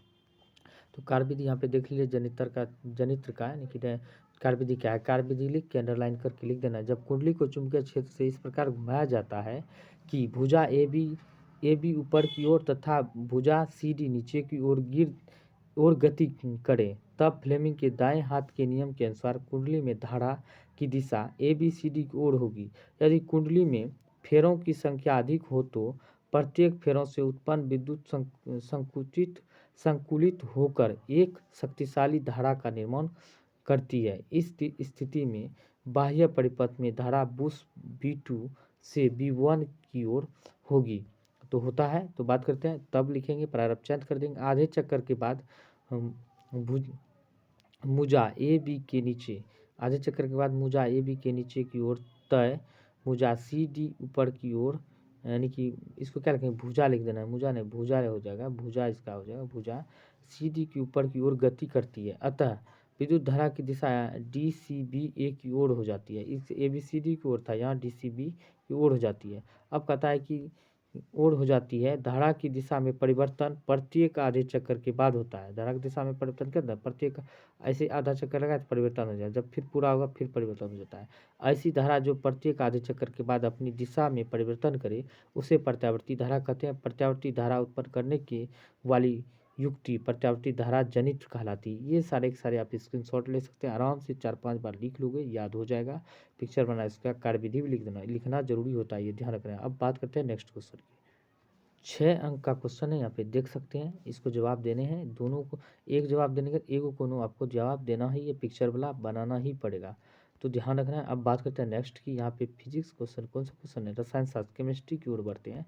2 नंबर वाला क्वेश्चन है, आपको जवाब देने हैं। 4 क्वेश्चन का जवाब यहाँ पे देने हैं, तो ध्यान रखना है। उदाहरण सहित किसी अवक्षेपण प्रक्रिया का वर्णन करें, तो चलिए वर्णन करते हैं। अब बात करते हैं उदाहरण सहित अवक्षेपण प्रक्रिया की। जब किसी द्विस्थापन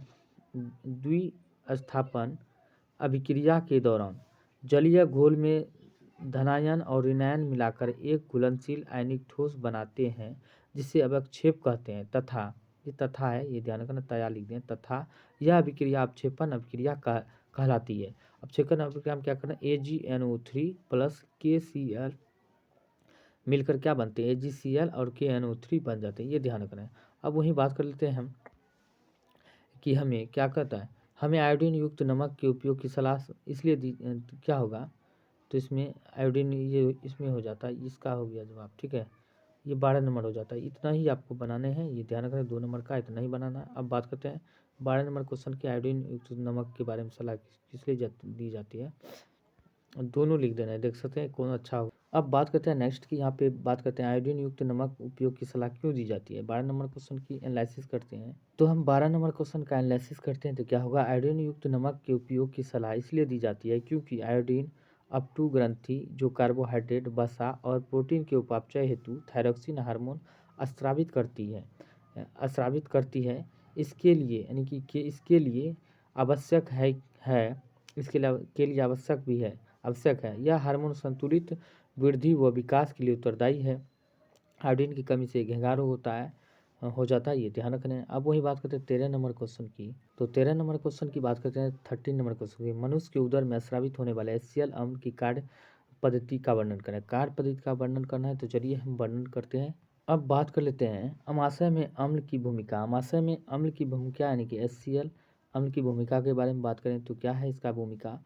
तो हम बात करते हैं भोज्य पदार्थ को सड़ने से बचाना, यानी कि यहाँ पे क्या होगा, भोज्य पदार्थ को क्या होता है, सड़ने, यानी कि सड़ने होना चाहिए, यहाँ पे सड़ने से बचाना, ये ध्यान रखना है।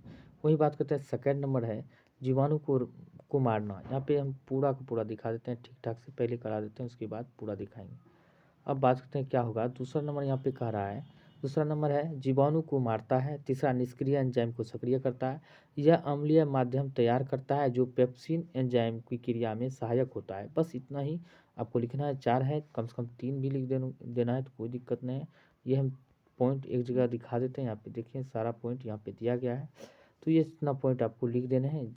4 है, 3 कम से कम लिख देना है, कोई दिक्कत नहीं। अब बात करते हैं नेक्स्ट, यानी कि 14 नंबर क्वेश्चन यहाँ पे दिया गया है।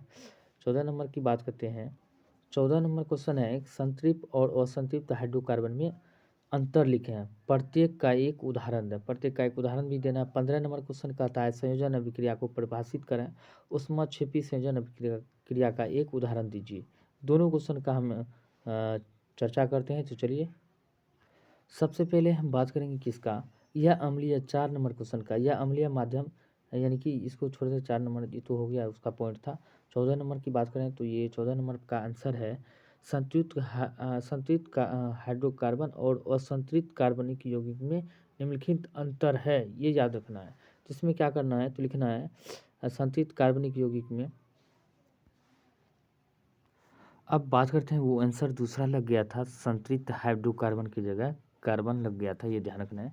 ये यहाँ पे हो सकता है ठीक ठीक नहीं दिखे, हम पढ़ के सुना दे रहे हैं। संतृप्त हाइड्रोकार्बन और असंतृप्त हाइड्रोकार्बन में निम्नलिखित अंतर है, तो खाका इसे बना लेने हैं, यहाँ पे देख सकते हैं, ध्यान यहाँ पे दिया हुआ है। तो इस तरह आपको बना के लिखना है। 3 से 4 या 5 पॉइंट तक लिख सकते हो। इसमें क्या लिखना है, ये बहुत कम अभिक्रियाशील होते हैं, ये अधिक क्रियाशील होते हैं। इसमें लिखना है इसका समान सूत्र CnH2n+2 होता है। क्या होता है, CnH2n+2 होता है। तो इसका क्या होता है, इसमें क्या होता है, असंतृप्त में CnH2n-2 होता है, ये ध्यान रखना है। 2 पॉइंट हो गया। तीसरा पॉइंट क्या लिखना है, तो तीसरा पॉइंट आपको और लिख देना है, छोटा छोटा पॉइंट है तो बड़ा नहीं तो छोटा। इसे एल्केन कहते हैं। इसमें द्विबंध वाले एल्कीन और त्रिबंध वाले एल्काइन होते हैं। इसमें 2 बंध वाले एल्कीन और त्रिबंध वाले एल्काइन होते हैं। इसका प्रथम सदस्य मीथेन होता है। इसमें द्विबंध वाले प्रथम सदस्य एथीन और त्रिबंध वाले सदस्य एथाइन होता है। ये ध्यान रखना है। और पहला नंबर क्या है, पहला नंबर भी दिया गया है। वैसे हाइड्रोकार्बन जिनमें कार्बन परमाणु की चारों ओर संयोजकताएं एकल बंधन द्वारा संतुष्ट रहती है, उसे संतृप्त हाइड्रोकार्बन कहते हैं। और असंतृप्त में कहता है वैसे हाइड्रोकार्बन जिनमें 2 कार्बन परमाणुओं के बीच द्विबंध या त्रिबंध होता है, उसे असंतृप्त हाइड्रोकार्बन कहते हैं। ये हो गया इसका आंसर।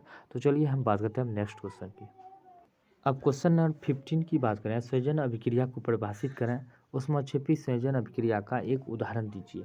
तो इसको उदाहरण देना है, परिभाषित करना है। चलिए इसको परिभाषित करते हैं उदाहरण। अब बात करते हैं 15 नंबर क्वेश्चन के आंसर की। तो इसको इस तरह की अंडरलाइन करके लिखना है, संयोजन अभिक्रिया। तब लिखना है, क्या करना है, ऐसी रासायनिक अभिक्रिया जिनमें 2 या 2 से अधिक अभिकारी पदार्थ आपस में संयोग करके एकल उत्पाद का निर्माण करते हैं, उसे संयोजन अभिक्रिया कहते हैं या संयोजन अभिक्रिया कहलाती है। उसमें के बाद लिखना है ऊष्माक्षेपी अभिक्रिया, अंडरलाइन करके लिख देना है। वह अभिक्रिया जिसमें ऊष्मा उत्पन्न होती है उसे ऊष्माक्षेपी अभिक्रिया कहते हैं। ऊष्मा उत्पन्न होता है उसे ऊष्माक्षेपी अभिक्रिया कहते हैं। ऊष्माक्षेपी अभिक्रिया का उदाहरण देखते हैं। हाइड्रोकार्बन का दहन दिया गया है, तो यहाँ पे लिख देना है रासायनिक स्ट्रक्चर, इसको बना देना है 2H² G+ थीटा स्क्वायर जी इंटू 2h2 स्क्वायर थीटा जी। ये आपको ये रासायनिक स्ट्रक्चर बना देने हैं। अब बात करते हैं नेक्स्ट यानी कि 16 नंबर क्वेश्चन की बात करें। 16 नंबर क्वेश्चन की बात करें तो सिरका क्या है, इसके उपयोग को बताएं।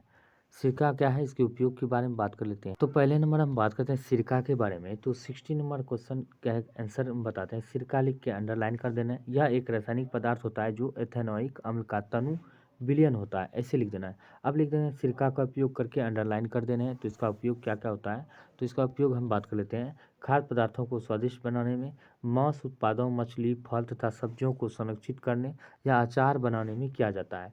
दाग हटाने में, कई बीमारियों के इलाज के रूप में, रूप निखारने आदि में इसका उपयोग किया जाता है। इतना लिख देना है, बहुत ही काफ़ी हो जाता है इतना ही। अब बात करते हैं सेवनटीन्थ यानी कि 17 नंबर क्वेश्चन की बात करें। एस्टरीकरण, एस्टीकरण की क्रिया किसे कहते हैं, समीकरण द्वारा समझाएं। तो समीकरण द्वारा क्या समझाने तो बता देते हैं, समीकरण सही था। अब हम बात करते हैं 17 नंबर क्वेश्चन के आंसर की।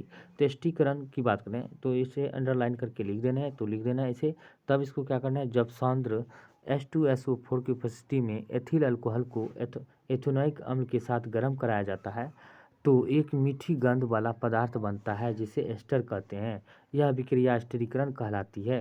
तो इस तरह का रासायनिक स्ट्रक्चर आपको बना देने हैं। CH3 COOH प्लस C2H5OH, इसको रासायनिक अभिक्रिया करा दिए। CH3 COOH C2H5 plus H2 यानी कि जल आदि सब बन गया। तो इस तरह की अभिक्रिया आपको बना देने हैं। अब बात करते हैं 18 नंबर क्वेश्चन की।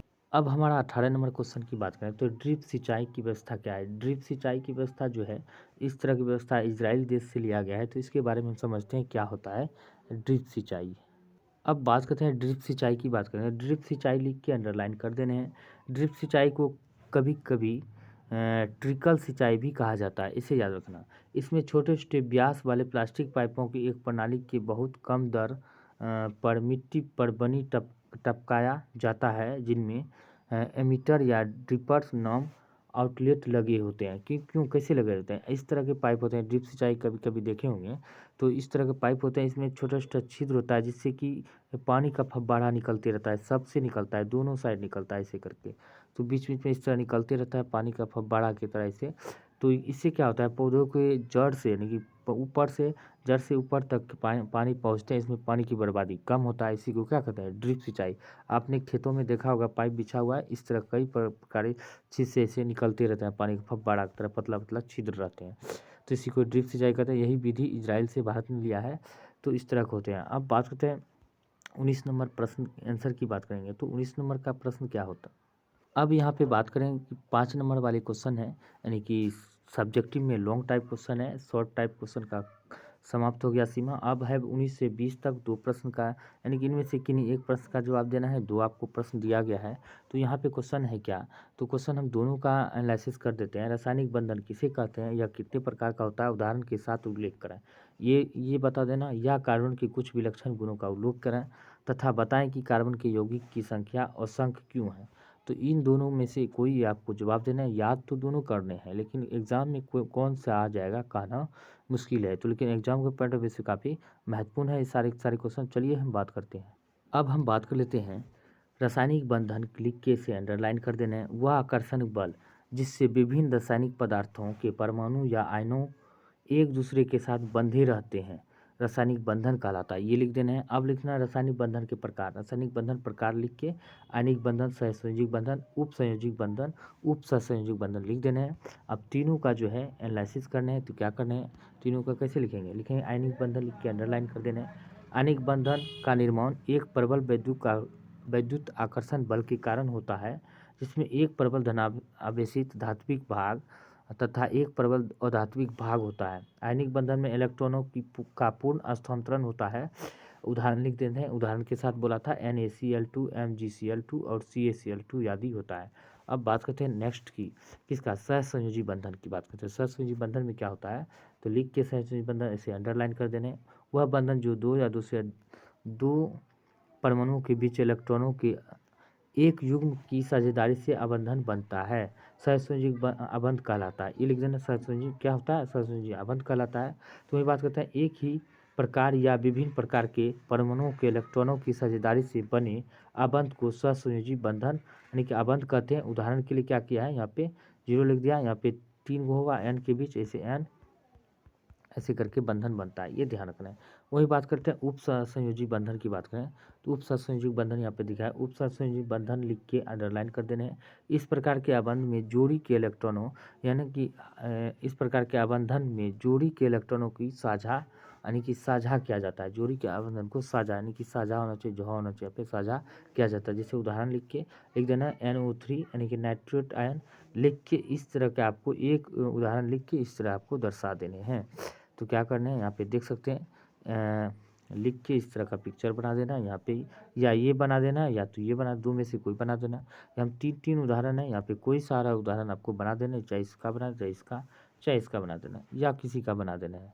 तो यहाँ पे देख सकते हैं ये दोनों तो एक ही है, ये दोनों एक ही है, या इसका दो में से कोई और भी है, देख सकते हैं यहाँ पे ये तीन है, तीन में से कोई आपको बना देना है, या ये बना देना है या तो ये। तो इस तरह के आपको उदाहरण सहित बनाने हैं। तो चलिए हम बात करते हैं अब नेक्स्ट की, यानी कि 20 नंबर क्वेश्चन की बात करें तो 20 नंबर में क्या था, कार्बन के लिख कर क्या है 20 नंबर प्रश्न का, कार्बन लिख कर ऐसे करके अंडरलाइन कर देना। क्या लिखना है, कार्बन लिख के गुण लिख के अंडरलाइन कर देना। कार्बन एक तत्व है जिसके बाह्य कोश में 4 इलेक्ट्रॉन होते हैं, जिस कारण यह निम्न गुण प्रदर्शित करते हैं। लिख देना है चतु संयोजकता, श्रृंखलन और बहु बंधन बनाने की प्रकृति, ये तीनों पॉइंट लिख देना है। अब तीनों पॉइंट का जो है डिटेल करना है, क्या करना है, तो चतु संयोजक बंधता लिख के तो अंडरलाइन कर देना है। कार्बन की संयुक्ता है यानी कि 1 नंबर लिख के लिखना, चतु संयुक्ता लिख के अंडरलाइन कर देना। लिखना है कार्बन की संयुक्ता 4 होती है, जिसके कारण कार्बन 4 अन्य कार्बन परमाणु एक संयोजी परमाणु ऑक्सीजन, नाइट्रोजन और सल्फर के साथ अब आबंध बना सकता है, ये ध्यान रखना। अब दूसरा क्या है, इसमें क्या है, श्रृंखलन दिया हुआ है। कार्बन व कार्बन के मध्य या अन्य तत्वों के साथ एक श्रृंखला के रूप में जुड़ा होता है, अर्थात कार्बन परमाणुओं के बीच, कार्बन क्या होता है, कार्बन परमाणुओं के बीच संयोजी आबंध बनाकर लंबी श्रृंखला साखित श्रृंखला और वलय संरचना वाले भौतिकों का निर्माण करता है। कार्बन के परमाणु एक दूसरे से एकल, द्वि या त्रि आबंध द्वारा जुड़े हो सकते हैं, ऐसे करके लिख देना। तीसरा क्या लिखना है, बहुल बंधन बनाने की प्रकृति, ये लिख के अंडरलाइन कर देना। लिखना है ए बी करके लिख देना है। एक सहसंयोजी आबंध दो परमाणुओं के बीच एक इलेक्ट्रॉनों के युग्म की साझेदारी से बनने वाले संयोजी आबंध को एकल आबंध कहते हैं। यह दो अणुओं के बीच एक रेखा द्वारा इसे प्रदर्शित किया जाता है। तो यहाँ लिख देना उदाहरण लिख के, हाइड्रोजन को ऐसे करके लिख देना है, क्लोरीन करके लिख देना, ब्रोमीन इस तरह करके लिख देना है। अब कहता है द्विसंयोजी बंधन के बारे में बताएं। द्विसंयोजी बंधन क्या होता है, दो परमाणुओं के बीच दो इलेक्ट्रॉनों की साझेदारी से बनने वाले संयोजी आबंध को द्विसंयोजी बंधन के द्विसंयोजी में उसी तरह का है। याद करने का मतलब कि खाली ध्यान से याद कर पढ़ लोगे, 2 बार 4 बार लिख लेने से क्या होगा, याद हो सकते हैं। दो परमाणु के बीच दो इलेक्ट्रॉनों की साझेदारी से बनने वाले संयोजी आबंध को द्विस आबंध कहते हैं। इसे दो परमाणु के बीच दो छोटी रेखाएं ऐसे करके दिया हुआ है से प्रदर्शित किया जाता है। जैसे कि ये परमाणु है N है और N ऐसे करके आपको प्रदर्शित करना होगा। तो चलिए यहाँ पे दिया हुआ है, हम प्रदर्शित कर दें। आप त्रिसंयोजी बंधन को देख सकते हैं, यहाँ पे दिया है त्रिसंयोजी बंधन का लास्ट है यहाँ पे लिख देना है। तो दो परमाणु के बीच तीन इलेक्ट्रॉनों की साझेदारी से बनने वाले तीन है, दो परमाणु के बीच ही बनेंगे। तो दो परमाणु के बीच ही बनने वाले तीन इलेक्ट्रॉनों की साझेदारी से बनने वाले क्या होता है, तो बनने वाले त्रिआबंध को कहते हैं, वाले आबंध को त्रिआबंध कहते हैं। यह दो परमाणु के बीच तीन छोटी छोटी रेखाएं, यहाँ पे तीन छोटी छोटी रेखाएं ऐसे करके होता है, इस तरह करके यहाँ पे एक रेखा छूट गया है थोड़ा दर्शाया जाता है। यहाँ पे भी N पे क्या होता है, 3 होना चाहिए, बस इस तरह आपको लिख देना है। अब बात करते हैं नेक्स्ट यानी कि 21 नंबर क्वेश्चन की बात करते हैं। 21 नंबर क्वेश्चन यानी कि बायोलॉजी का आ गया है। तो अमाशय में पाचक रस का क्या भूमिका होता है, तो अमाशय में पाचक रस की भूमिका की बात करें तो हम बात करते हैं अमाशय की पाचक रस की भूमिका क्या होती है। हमारे अमाशय में अम्ल भोजन के साथ आए हानिकारक जीवाणुओं को नष्ट करता है तथा माध्यम में को अम्लीय बनाता है, जो पेप्सिन एंजाइम की क्रिया में सहायक होता है। पाचक एंजाइम जटिल कार्बनिक पदार्थों के सरल पदार्थों में परिवर्तित करने में सहायक होते हैं। ये कार्बोहाइड्रेट को ग्लूकोज में, वसा को वसीय अम्लों में, प्रोटीन को अमीनो अम्लों में परिवर्तित करके भोजन का पाचन करते हैं। बस इतना ही लिखना है, काफ़ी महत्वपूर्ण हो जाता है। अब बात करते हैं नेक्स्ट यानी कि 22 नंबर क्वेश्चन क्या कहता है। अब है 22 नंबर क्वेश्चन की मछली, केचुआ, मच्छर और मनुष्य के मुख्य श्वसन अंगों के नाम लिखें। तो श्वसन अंग लिखना है, काफ़ी आसान सवाल है। आज का सबसे आसान सवाल की बात करते हैं। जंतुओं के नाम, श्वसन अंगों के नाम। मछली गलफड़ा द्वारा श्वसन करते हैं, मच्छर श्वास नक द्वारा, केचुआ त्वचा द्वारा, मानव नाक द्वारा। ये सब अच्छी तरह से लिख दोगे, खूब अच्छा है। अब बात करते हैं 23 नंबर क्वेश्चन की बात करें। अब है 23 नंबर क्वेश्चन की बात करते हैं। मनुष्य में रक्त का द्विगुण परिसंचरण क्या है। द्विगुण परिसंचरण की बात करें तो क्या है। अब बात करते हैं 23 नंबर क्वेश्चन के आंसर की। परिवहन के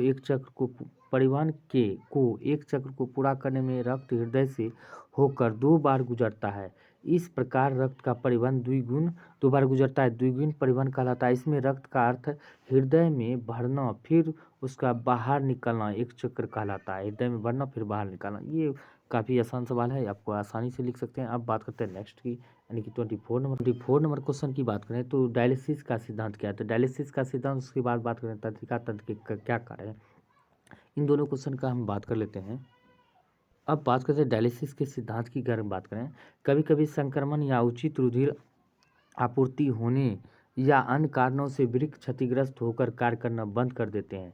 तो इसी को क्या होता है, वृक्क बंद कर देते तब डायलिसिस किया जाता है। ऐसी स्थिति में रुधिर से उत्सर्जित पदार्थों को छानने तथा जल एवं लवणों के उचित मात्रा के संतुलन के लिए कृत्रिम वृक्क का व्यवहार करना पड़ता है। यह विधि डायलिसिस कहलाता है। इस विधि में मरीज के रुधिर को क्षतिग्रस्त वृक्क के बजाय डायलिसिस मशीन में प्रवाहित किया जाता है। इस मशीन में रुधिर से उत्सर्जित पदार्थों को अलग करके फिर उसे शरीर में वापस पंप कर दिया जाता है। यही है क्या है डायलिसिस विधि, ये ध्यान रख रहे हैं। अब वही बात करते हैं नेक्स्ट की तंत्रिका तंत्र के कार्य के बारे में बात कर रहे थे। तो ये क्वेश्चन था 25 की। तंत्रिका तंत्र के निम्नलिखित कार्य होते हैं। सूचनाओं का भंडारण करना, शरीर का नियंत्रण एवं समान बनाना, और शरीर में होने वाली प्रतिवर्ती क्रिया के लिए प्रयोग किया जाता है। संतुलन के लिए, सोचने एवं समझने के लिए तंत्रिका तंत्र कार्य करते हैं, ये ध्यान रखें। अब बात करते हैं नेक्स्ट यानी कि 26 नंबर क्वेश्चन क्या है। अब बात करते हैं 26 नंबर क्वेश्चन की। मनुष्य में होने वाले सामान्य लैंगिक संचारित रोगों के नाम लिखें। तो संचारित रोगों के नाम बता। अब बात करते हैं जीवाणुओं से उत्पन्न होने वाले लैंगिक रोग है गोनोरिया, सिफिलिस तथा वायरस संक्रमण से उत्पन्न होने वाले रोग है मस्सा, एड्स, पेपिलोमा और हर्पीस। ये आपको आंसर लिख देने हैं। अब बात करते हैं नेक्स्ट यानी कि 27 नंबर क्वेश्चन की बात करें। अब बात करते हैं समजात अंग एवं समरूप अंग से क्या समझते हैं। समजात और समरूप अंग के बारे में क्या समझते हैं। दूसरा बात करते हैं 28 नंबर की, क्या होगा यदि हम पोषी स्तर के सभी जीवों को समाप्त कर दें। दोनों क्वेश्चन का एनालिसिस करते हैं। अब बात करते हैं 27 नंबर क्वेश्चन की। समजात अंग लिख के अंडरलाइन कर देना है। लिखना है विभिन्न जीवों में वे अंग जो आकृति तथा उत्पत्ति में समानता रखते हैं समजात अंग कहलाते हैं। उदाहरण के लिए मेढक के अग्रपाद, पक्षी के पंख, चमगादड़ के पंख, भेड़ के फ्लैपर्स, घोड़े के अग्रपाद तथा मानव के हाथ आदि उत्पत्ति में समान होते हैं परंतु वे कार्य में परस्पर भिन्नता रखते हैं। समरूप अंग विभिन्न जीवों के वे अंग जो कार्य में समान होते हैं परंतु उत्पत्ति में भिन्न होते हैं। ऐसे अंगों को समरूप अंग कहते हैं। उदाहरण के लिए तितली के पंख, पक्षी के पंख आदि कार्य में समान है परंतु उत्पत्ति में भिन्न है। ये देख लेना है। यहाँ पे देख समजात अंग और समरूप अंग, यहाँ से समरूप अंग लिख के अंडरलाइन करके तब लिखना है। यहाँ पे समजात अंग लिख के अंडरलाइन करके लिख देना है। चलो इस तरह लिखना है। अब बात करते हैं नेक्स्ट 28 नंबर क्वेश्चन की बात करें। यदि एक पोषी स्तर के सभी जीवों को समाप्त कर दें तो पारिस्थितिकी संतुलन प्रभावित हो जाएगा। प्रकृति के सभी खाद्य श्रृंखला एक दूसरे से जुड़ी हुई है। जब किसी एक कड़ी को पूरी तरह समाप्त कर दिया जाए तो उस आहार श्रृंखला का संबंध किसी दूसरी आहार श्रृंखला से जुड़ जाता है। यदि आहार श्रृंखला से शेरों को मार दिया जाए तो घास चरने वाले हिरण की संख्या में वृद्धि अनियंत्रित हो जाएगी। उनकी बढ़ी हुई संख्या घास और वनस्पति को खत्म कर देगी और वह क्षेत्र रेगिस्तान बन जाएगा। सहारा का एक रेगिस्तान इसी पारिस्थितिकी परिवर्तन का उदाहरण है। तो सहारा विश्व का सबसे बड़ा रेगिस्तान जो अफ्रीका महाद्वीप में, ये ध्यान रखना है। तो यह क्या होगा, अगर किसी को एक पारिस्थितिकी तंत्र श्रृंखला में किसी को एक को मार देंगे तो उसमें अनियंत्रित वृद्धि हो जाएगा, तब उसको कठिन करना यानी कि संतुलन बनना मुश्किल हो जाएगा। इसीलिए आहार श्रृंखला में किसी एक जीव को मारने का मतलब है प्रकृति में असंतुलन, ये ध्यान रखना है। अब बात करते हैं नेक्स्ट की, यानी 29 नंबर क्वेश्चन। अब है लॉन्ग टाइम क्वेश्चन। इसमें से 1-2 क्वेश्चन दिया गया, जिसमें कि एक क्वेश्चन का जवाब देना है। 5 नंबर का क्वेश्चन, एक ही जवाब देने हैं। तो हम बात करते हैं, यहाँ पे दिया है गिल्स द्वारा शोषण किस प्रकार होता है, स्वचित्र समझाएं, और पारिस्थितिकी तंत्र में ऊर्जा का प्रभाव कैसा होता है। ये दोनों क्वेश्चन का एनालिसिस करते हैं। चलिए हम बात करते हैं नेक्स्ट की। अब बात करते हैं हम, गलफड़े मछली के श्वसन अंग है, वे गैस विनिमय में मध्यस्थता करने में मदद करते हैं। ये मुंह के किनारे पर स्थित होते हैं और पंखानुमा संरचनाओं और गिल तंतुओं से बने होते हैं। इस तरह लिखना है, मछली के बारे में लिखना है। बने होते हैं जो गैस के आदान प्रदान करने के लिए एक बड़ी सतह प्रदान करते हैं। मछली में श्वसन विधि, प्रत्येक मछली में गिल्स 2 समूह में पाए जाते हैं। गिल्स के प्रत्येक समूह सिर के पार्श्व भाग में आँख के पीठ के पीछे स्थित होते हैं। प्रत्येक समूह में कई गिल्स आगे से पीछे की ओर श्रृंखलाबद्ध तरीके से व्यवस्थित होते हैं। हर गिल्स एक चाटी थैली में स्थित होती है, जिसे मील कोष्ठ कहते हैं। गिल कोष्ठ एक ओर आहार नाल की गर्सनी या फेरिक्स में खुलता है तथा दूसरी ओर शरीर के बाहर खुलता है।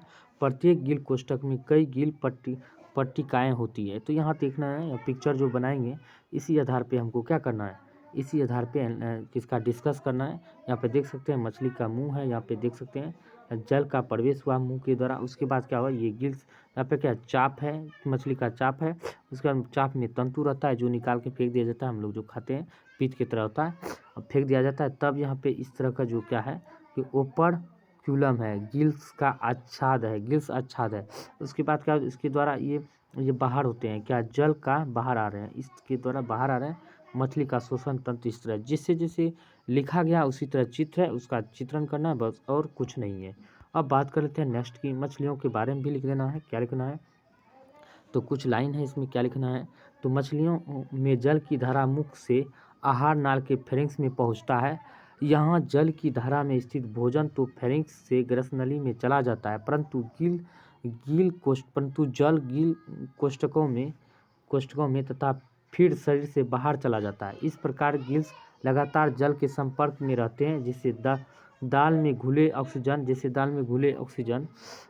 गिल्स की रक्त वाहिनियों में स्थित रक्त में चला जाता है तथा रक्त का कार्बन डाइऑक्साइड जल में चला जाता है। इस प्रकार शोषण गैसों का आदान प्रदान रक्त तथा जल के बीच विसरण के द्वारा होता रहता है। ऑक्सीजन तथा कार्बन डाइऑक्साइड दिया हुआ है, तो आप O2 और तथा CO2 भी लिख सकते हो इस तरह ब्रैकेट में, इस तरह करके दिया हुआ है, ये लिख देना है। एक पेज का है, चित्र बना के दोनों लिख देना, एक पेज से कम नहीं होना चाहिए। अब बात करते हैं, दिया हुआ पारितंत्र में ऊर्जा प्रवाह का एक दिशीय मतलब पारितंत्र का तीसरा नंबर, यानी कि लास्ट क्वेश्चन 30वां नंबर लास्ट है। पारितंत्र में ऊर्जा प्रवाह एक दिशीय होता है तथा सौर ऊर्जा एक ही मात्रा में ऊर्जा का स्रोत है। आपत्ति सूर्य विकिरणों से 50% से कम हिस्सा संश्लेषणात्मक सक्रिय विकिरण में प्रयुक्त होता है। प्रकाश संश्लेषण द्वारा पादप सूर्य की विकिरित ऊर्जा का इस्तेमाल करके अकार्बनिक पदार्थों से खाद्य निर्माण करते हैं। पादप पार का केवल 2 से 10% ही ग्रहण कर पाते हैं। प्रत्यक्ष या परोक्ष रूप से सभी उपभोक्ता उत्पादकों पर निर्भर रहते हैं। अतः ऊर्जा का प्रवाह सूर्य से उत्पादक को व फिर उपभोक्ता को प्राप्त होता है। उत्पादकों और सौर ऊर्जा को रासायनिक ऊर्जा में बदल देते हैं। कुछ उनकी उपभोक्ता के काम आ जाती है। हर पोषण स्तर पर ऊर्जा की कम शोषण व ऊष्मा के रूप में हो जाती है, जो नेट प्राथमिक वृद्धि व उपापचय में कम आ जाती है, बाकी की ऊष्मा के रूप में क्षति हो जाती है। अब कहता है कि उत्पादकों में संग्रहित ऊर्जा उत्पादन इस्तेमाल नहीं हो पाता है, वह अंपदर के रूप में अपघटनकारी को ऊर्जा के रूप में प्राप्त हो जाता है। बस यही लिखना था, इतना ही है, इससे ज़्यादा आंसर है नहीं। तो आंसर हमको एक जगह करके यहाँ पे देख सकते हैं, स्क्रीनशॉट कर लेने हैं और आराम से लिख देने हैं। तो उम्मीद करता हूँ कि यह क्वेश्चन आज की श्रृंखला बहुत ही पसंद आए। तो वीडियो को बात करते हैं, एक कमेंट करें जो कहीं पे दिक्कत हो तो ज़रूर पूछा कमेंट करके। तो मिलते हैं अगले वीडियो में, तब तक के लिए जय हिंद जय भारत।